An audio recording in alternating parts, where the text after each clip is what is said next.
el gusto de poder compartir con ustedes, amigas y amigos, una conversación más en el día, en este fin de semana, cuando cerramos la semana precisamente con nuestro invitado especial, el ingeniero Jaime Guevara, asambleísta por la provincia de Pastaza, quien hemos invitado para poder conversar un poquito sobre todo lo que se va hablando y el auge que está en la punta de la lengua de toda la ciudadanía de Pastaza. Ingeniero, le doy la bienvenida en el tema de la famosa ley amazónica. Miles de beneficios, muchas generalidades, pero en realidad haciendo una remembranza de el tema de la ley amazónica desde que ustedes iniciaron, bueno, usted inició como asambleísta. Bienvenido, ingeniero. Muchas gracias, mi estimada Queta. Un cordial y atento saludo a los amigos que siguen este medio virtual como es Ecoamazónico. Saludo, mi estimado Ezequiel, y a los amigos que siguen este importante espacio. Efectivamente, es importante que dentro de lo que viene haciendo la Asamblea Nacional en estos momentos de crisis interna, que es una guerra contra el narcotráfico, contra la delincuencia organizada, la Asamblea Nacional está dando respaldo tanto al presidente de la República como también a las Fuerzas Armadas, al Ejército Ecuatoriano, para que ellos puedan trabajar con absoluta tranquilidad. Pero ¿qué puede hacer la Asamblea allí? Si es que para el ejercicio de su trabajo pleno, el enfrentamiento contra el crimen organizado, hay que hacer indultos, amnistías, van a tenerlo de parte de la Asamblea. Y dentro de ese espacio el trabajo no se detiene de la Asamblea Nacional, y ahí vamos a lo que ha sido su inquietud, mi estimada Queta, para que puedan saber los amigos de Pastaza y la Amazonía en particular.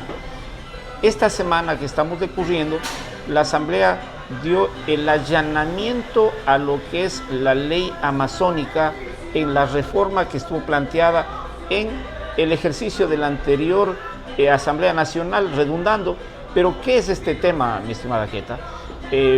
Lo que trató la Asamblea Nacional esta semana es solamente la objeción a esa ley, y que para eso permite hacer una retrospección. Esto se aprobó en la anterior Asamblea, la reforma a la ley se aprobó todos los articulados, y que permitía hacer que el 14 de marzo del 2023 se aprobó la ley. En el 5 de abril pasa la Asamblea Nacional al expresidente Guillermo Lasso para que haga la revisión y pueda emitir su pronunciamiento, su respectiva sanción, si así lo realiza, para que vaya al registro oficial.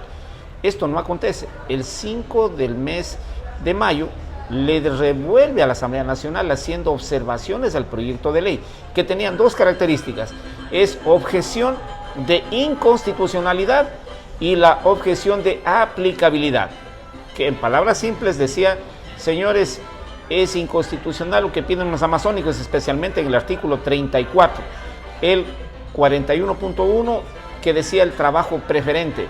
El 70% tenemos hoy para trabajadores de la Amazonía, sean públicos, privados, de cualquiera que esté asentada generando empleo o contraten obra, era el 70, ahora sube el 80-20. El otro tema es de las nacionalidades, trabajo preferente para ellos, ese es el 41.2. ¿Qué implica eso? Que al menos el 10% de las nacionalidades deben tener espacio de trabajo, trabajo preferente. Lo que no pasó en el tema de inconstitucional, por el pronunciamiento de la Corte Constitucional que salió el 5 de febrero, es que los proveedores de la Amazonía, de las 6 provincias amazónicas, ellos no pueden tener un trato diferenciado. Tienen que competir en iguales condiciones que el resto del país.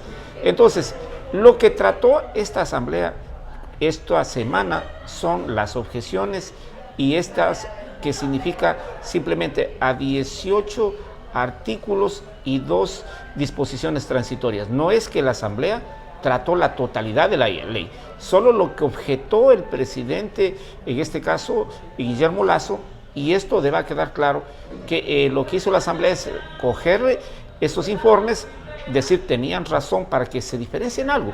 El artículo 250, ¿qué dice? Que debemos tener condiciones particulares los amazónicos para que diferencie del resto de las regiones del país.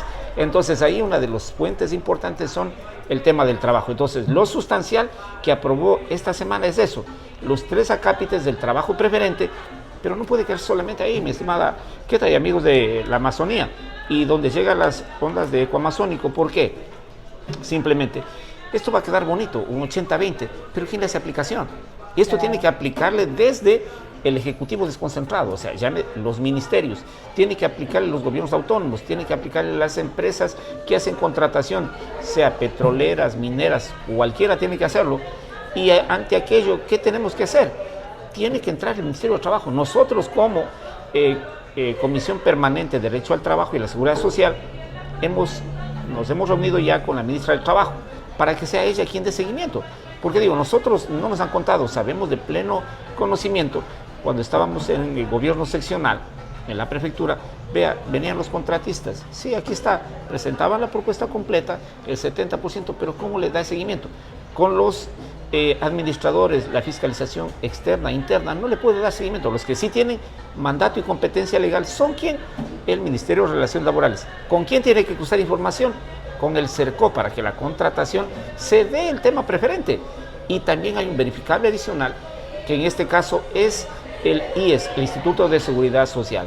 Esto es lo que en sí nosotros hemos tratado en esta semana y que es importantísimo, porque aquí también yo debo decirlo, que en la Amazonía, no en Pastaza, hemos tenido denuncias graves, yo diría serias, en el sentido de que el mismo Ministerio de Relaciones Laborales se encarga de darles unas claves de aplicación para que gente de fuera llegue de manera inmediata, dice regístrese aquí y va a trabajar, y se deja de lado a los trabajadores amazónicos. Entonces, en ese espacio, nosotros decimos, esta ley hay que sacarle provecho. ¿En qué estado está ahorita? La próxima semana, lunes, el presidente de la Asamblea remitirá al Ejecutivo para que revise, haga sus observaciones finales, porque el presidente es un colegislador, y remita al registro oficial. Eso en síntesis de lo que trató la Asamblea Nacional en esta presente semana.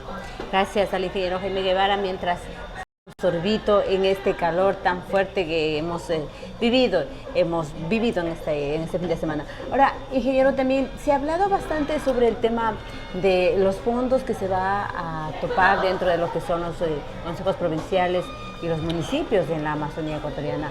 Explicar esto un poquito a la ciudadanía, tomando en consideración que este recurso que se les va a retirar o a bajar a lo que hemos mencionado servirá precisamente para la educación superior de la Amazonía, tomando en consideración que mientras conversábamos con usted y con varias personas, esto le corresponde netamente al Estado, pero en todo caso viene esto que no estaba dentro de lo que ustedes como asambleístas actuales acordaron o se aprobó, sino más bien eso ya quedó establecido.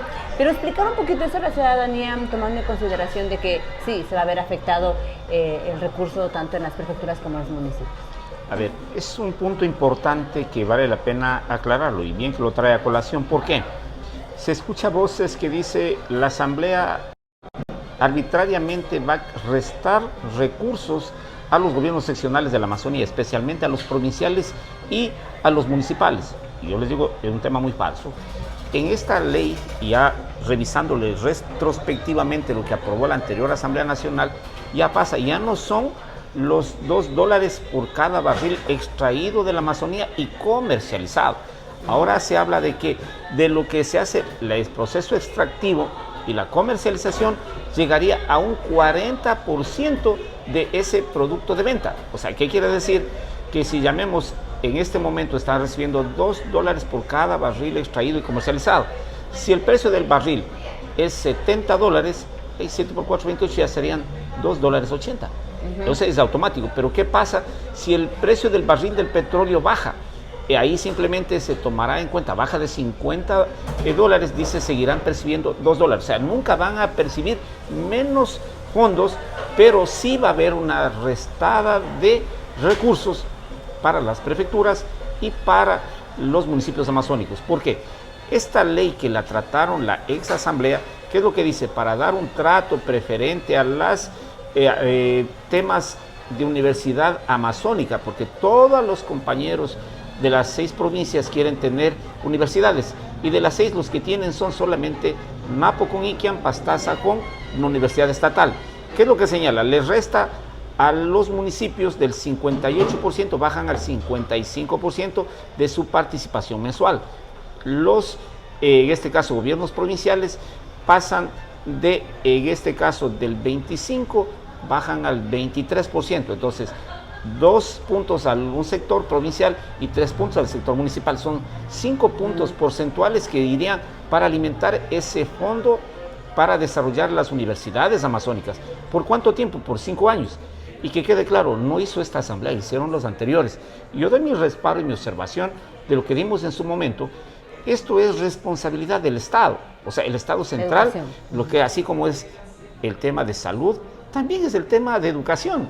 Porque si no, ahora nos están diciendo, señores amazónicos, con su misma platita, tengan y resuelvan el problema de su universidad. O sea, yo no sé en qué mente pudo caber aquello, pero como somos gente de democracia, yo les tengo que decir absolutamente la verdad. Y esa es nuestra obligación. Claro. Entonces, pero también ese alegrón que tienen ahora las hermanas provincias, yo digo, les debe llamar a que los fondos no es que van a ir a cada provincia, los fondos lo va a seguir manejando la CTA, la Secretaría Técnica de la Amazonía, y que de paso le deseamos el mejor de los éxitos a la nueva Secretaria Técnica Isabel. Ella, y junto a la Secretaría Técnica, más lo que significa el nuevo espacio de trabajo, puedan hacerlo. Ellos van a tener la plata. Pero lo que debe quedar claro para las provincias que están faltando, las universidades, nosotros nos reunimos con los compañeros asambleístas de la Amazonía y dicen, quieren de manera inmediata. Esos fondos va a permitir trasladarlo a través de quiénes, a través de ICIAN, para que hagan extensiones, para que puedan fortalecer y luego asentar las nuevas universidades. También lo propio va a pasar con la Universidad Estatal Amazónica y la SPOCH. O sea, hay 3 universidades que son 2 de la Amazonía, una de fuera de la región amazónica, que tienen que empezar a demostrar que ya está allí la infraestructura, que puedan tener toda la malla curricular y puedan tener las carreras aprobadas. Y mi estimada Queta, yo debo decirles con absoluto apego a la verdad, aprobar mediante ley, eso no hay todavía, o sea, no están creadas mediante ley las nuevas universidades. ¿Cuánto demora eso? En promedio demora 1 año y medio. Y yo les digo, no tengo por qué estarles hablando de otra cosa. ¿Qué implica eso? Que las provincias donde no hay universidades ahora deban caminar rápido y tienen que hacerlo a través de ¿quién? A través de estas universidades para que vayan fortaleciendo sus extensiones y las extensiones se transformen luego en nuevas universidades de cada una de las provincias, porque no hay otro camino. La ley es clara, dice que para que puedan invertir, ahí tiene que haber creada la ley. Y ahí también hay un tema que es demasiadamente forzado.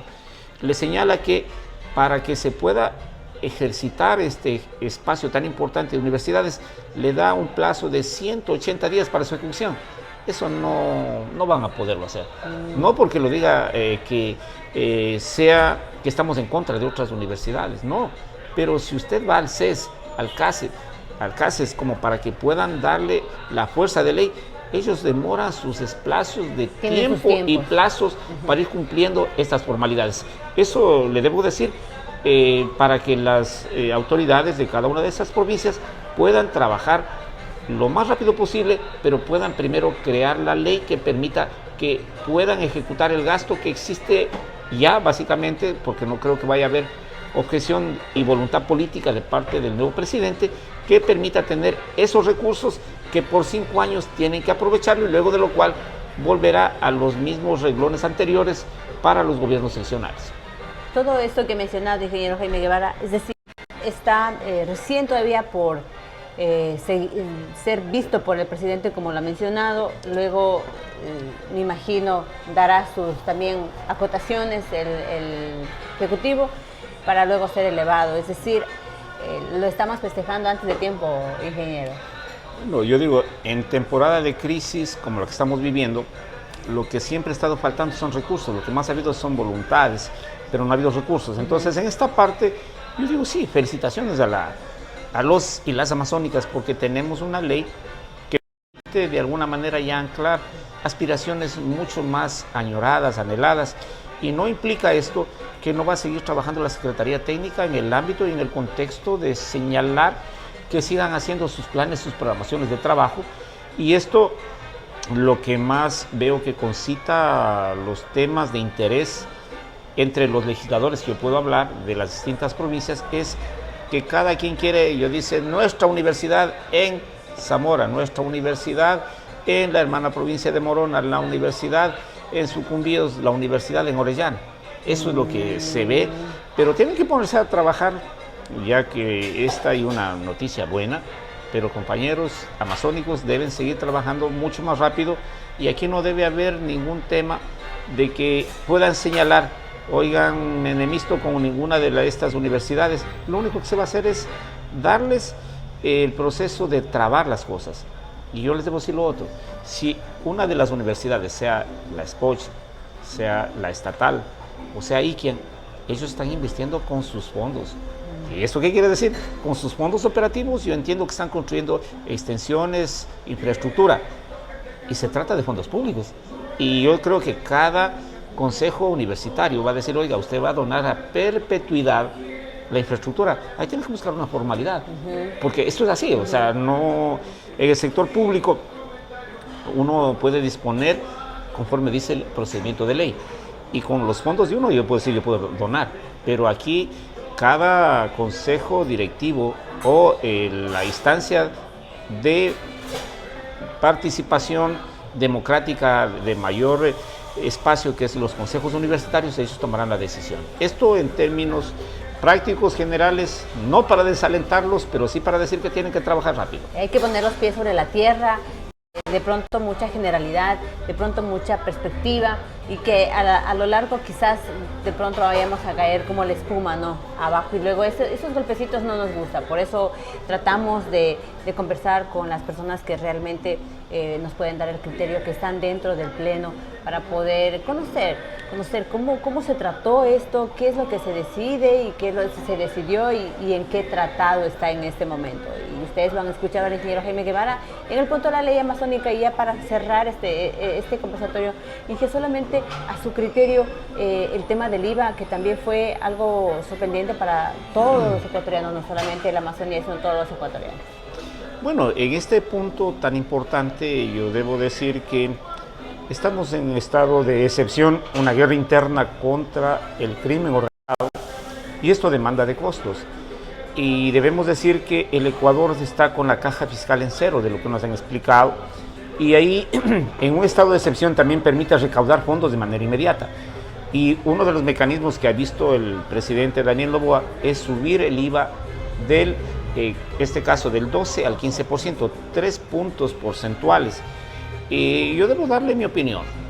La ley, de manera inicial, como la plantearon, realmente esto tenía que la suben del 12 al 15%, no había temporalidad, y solamente le aplicaban a la clase media y a la clase baja. Y esto nosotros hemos escuchado que los sectores, tanto la Revolución Ciudadana, Social Cristianos, los Amigos Construir, los independientes, hemos puesto nuestros reparos. No hemos dicho no hay que apoyar al presidente, pero el análisis ¿cuál es? Esto hay que decir, vea, se condonaron intereses a los grupos oligárquicos mayores, ya lo hicieron. Vea, se condonaron cantidad de recursos en intereses de mora, recargos, costas judiciales, pero a ellos no se les exige que paguen absolutamente nada. Entonces dice, le premiamos y ahora a ellos no les topan con cargo de impuestos. A la banca no se le topaba inicialmente. Y ahí no se daba sino un tema mucho general. ¿Qué se les pidió a la Presidencia de la República? Que digan cuánto van a gastar. Ellos dicen, necesitamos anualmente para la lucha contra el crimen organizado 1.070 millones. Y a ver, esos fondos, ¿de dónde van a salir? ¿Y para qué temporalidad? Sabemos que esta lucha contra el crimen organizado no es que va a durar 6 meses.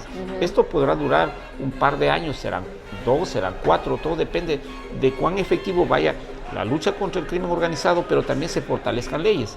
Entonces, en ese contexto, debemos señalar que se presentaron 3 informes, ¿viste, Baqueta, amigos que lo siguen? Un informe de mayoría, en este momento hay un informe de mayoría que presenta el partido de gobierno.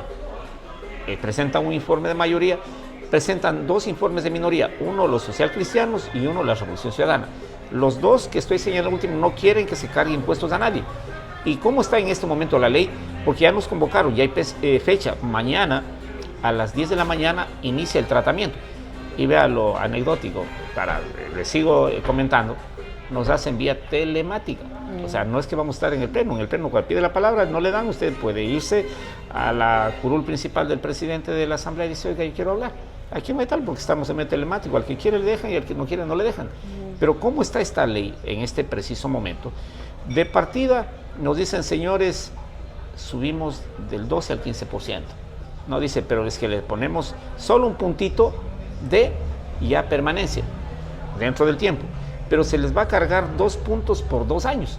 ¿Eso qué quiere decir? Que de inicio vamos a tener el 15%. ¿Y qué es lo que estamos señalando también ahí? Que luego de 2 años dice se va a desmontar estos 2 puntos para que quede un punto permanente. Vea, yo le digo, chuta, eso no está tan bueno. Lo otro, ¿qué es lo que están diciendo? Se está grabando a la banca y se le está haciendo de manera progresiva. Los que han tenido utilidades sobre los 10 millones tienen un porcentaje de contribución y los que están ya hasta 50 millones tienen otro espacio y mayores a 50 millones que sobrepasen los 100 millones tienen un punto máximo de 25%. Entonces va entre el 5 hasta el 25%. Y tienen también, de manera muy práctica, las grandes empresas que están contribuyendo, en este caso son las mineras, son de telecomunicaciones, ellos tienen un 5%. ¿Y qué es lo que están diciendo? Se va a volver a gravar la impuesta a la salida de capitales, el ISD que se está llamando.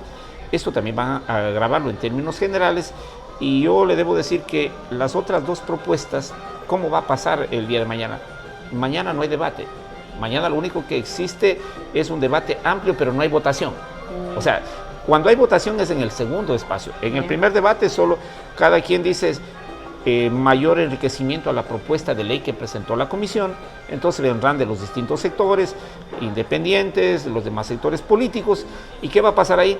Recogen nuevamente.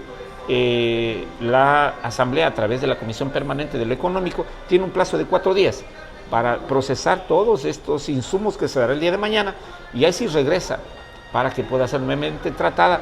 En segundo y definitivo debate, ahí sí existe votación. Entonces, y yo quiero decirles a los amigos de Pastaza, la región y el país, que nosotros hemos dado nuestro punto de vista. Gravar en el 15% del IVA es una medida altamente inflacionaria. Y ahí compartíamos, si se les resta los recargos a las grandes empresas, resulta que al mismo pueblo dicen, al más sufrido siga pagando. Yo creo que no es posible. Nosotros hemos dado opciones y eso va a ser parte de mañana el debate. ¿Cuáles son? Nosotros decimos, a ver, ¿por qué no se les cobra a los señores de las telefónicas para la firma del contrato que está listo con Movistar, con Claro? Ahí tienen 800 millones. Tienen 800 millones para poder aplicar. En este tema muy práctico con las mineras que sí están contribuyendo, ellos tienen ganancias excepcionales, tienen más de 700 millones de dólares en el último ejercicio. Y estamos hablando que hay las 3 mineras más grandes, tienen más que aquello. Los bancos, sumado 22 bancos, tienen sobre 700 millones. Entonces, debe haber una escala entre lo que significa los demás sectores de grandes contribuyentes que son los que están desarrollando la actividad minera, telecomunicación. A eso tiene que aplicarse. Y también debe tomarse un punto que no les agrada a algunos, que dice, vea, el tema de los subsidios, hay que focalizarlos, pero hagámoslo. ¿Por qué? Llega un momento que, ¿qué está pasando? El gas al ama de casa, ellos no le deben topar a la gente que está en los quintiles bajos. ¿Cuántos cilindros de gas consumen al mes? 1. A ellos tienen que mantener el subsidio, pero a los que están calentando las piscinas para negocio de lo que es el ámbito turístico, tienen que tener otro tratamiento. A los señores que hacen comercialización del combustible en la frontera norte y frontera sur, a ellos grábeles, pero fundamentalmente debe estar a los que tienen la clase media, que tiene un carrito pequeño, que ya tiene la base de datos, tiene el SRI, tiene la UAFE, tienen también los señores del Ministerio del Interior, ya lo tienen. Entonces es cuestión de aplicarla. Pero si a nosotros nos exigen, ¿por qué no exigir al Estado también que haya una racionalización del gasto? ¿Y ahí qué implica esto? A ver, que diga el Estado, no vamos a contratar consultorías, no vamos a dar mayor equipamiento de vehículos, gastos innecesarios, y también donde esté demasiadas instituciones, esas instituciones como la aeroespacial, de las mejoras del conocimiento, o sea, ya estamos en guerra, estamos en crisis, porque solamente le piden ajustar al pueblo. Entonces también tiene que el Ejecutivo decir, yo voy a ser más austero en el tema del gasto y en la calidad del gasto. Entonces, esos son los mecanismos que nosotros creemos que le haría bien al país, porque no se trata de decir tampoco que aquí no pase nada. Esta lucha es contra el crimen organizado. Aquí es o es el Estado o es el crimen organizado. Tiene que tomarse medidas radicales, pero ¿cuál es el tema de fondo también? Que finalmente yo debo dar mi opinión. ¿Por qué se grava al IVA? Usted ha visto que el señor presidente de sus gestiones, y tiene que hacerlo, le deseamos el mejor de los éxitos, él se vaya al Fondo Monetario. Claro, le van a dar nuevos préstamos, pero los multilaterales van a decir, oiga, ¿y cómo me garantizo el repago? ¿Cuál le puede garantizar el repago? El IVA, porque ahí tiene ya ingresos permanentes por mucho más tiempo. Entonces, es lo que no se dice, para que la gente tenga absoluta claridad. La guerra y lo demás es financiable mediante estas medidas que se ha hablado, pero lo que están buscando los multilaterales es también decir, oiga, grábele nomás un poquito más impuestos al pueblo ecuatoriano, de manera que diga, aquí tenga estos préstamos contingentes, los préstamos emergentes, pero no es que nos van a regalar, así no nos va a pagar. Entonces, esto debe ser. Y lo otro que veo que está levantando mucha polémica es que dice, vea, señores, el ITT tiene que cerrarse. Yo digo, llega un momento que hay que actuar con absoluta serenidad.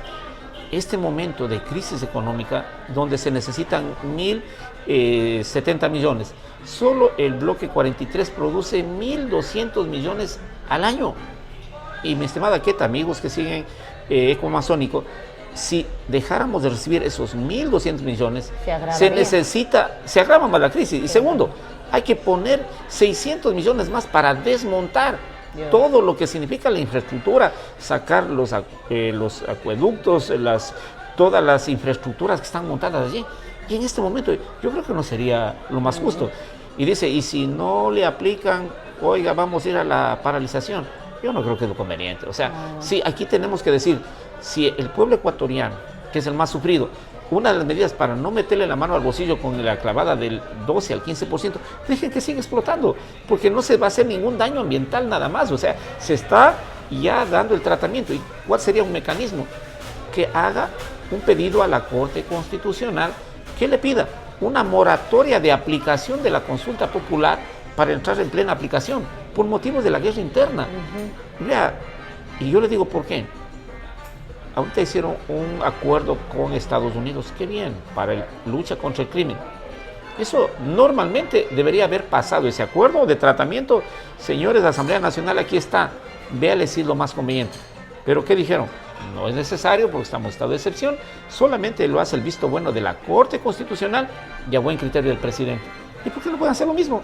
O sea, salidas hay, mi estimada Queta, mecanismos lo hay, y nosotros no estamos para decirle no queremos dar salidas, pero esas salidas tienen que ser concertadas, y vemos un espíritu de las demás bancadas en las que dice conversemos, pero no seamos un tema cerrado en que se le aplique de manera arcaica todo lo que diga el Ejecutivo. Entonces, en esa práctica, escucho yo el día de hoy una entrevista de la jefa de la bancada, Valentina Centeno, dice, estamos abiertos para ver cómo lo vamos enriqueciendo. Entonces yo creo que es un mecanismo adecuado, pero siempre estaremos de nuestra parte para que no se graben más impuestos.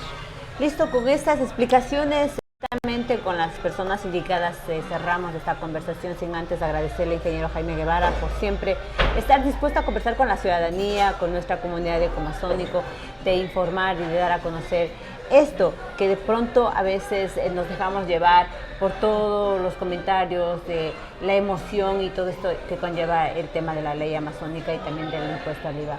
Son posturas que se van manejando dentro del Pleno Nacional, y claro, nuestro asambleísta, el ingeniero Jaime Guevara, que se ha pronunciado sobre este tema y nos estará, me imagino, también contando de aquí qué es lo que viene cuando ya nuevamente se retome este tema, la respuesta del señor presidente, y a ver qué es lo que sigue pasando. Entonces, con todo esto, ingeniero, nosotros agradecidos. No, de todas formas, siempre muy reconocidos por la posibilidad de la apertura. Le comento una anécdota, nomás, los maestros hoy en el sector de las fiestas de Santa Clara, que vaya para ellos nuestro saludo fraterno por los 32 años, decían, oiga, solo por ustedes no nos van a pagar porque no quieren grabar el IVA. Yo quiero que se dimensione el tema, no es culpa de la Asamblea, o sea, el tema es, si ustedes dicen para que les paguen, el tema cojan, aquí estamos a financiar la guerra interna, no los sueldos y salarios.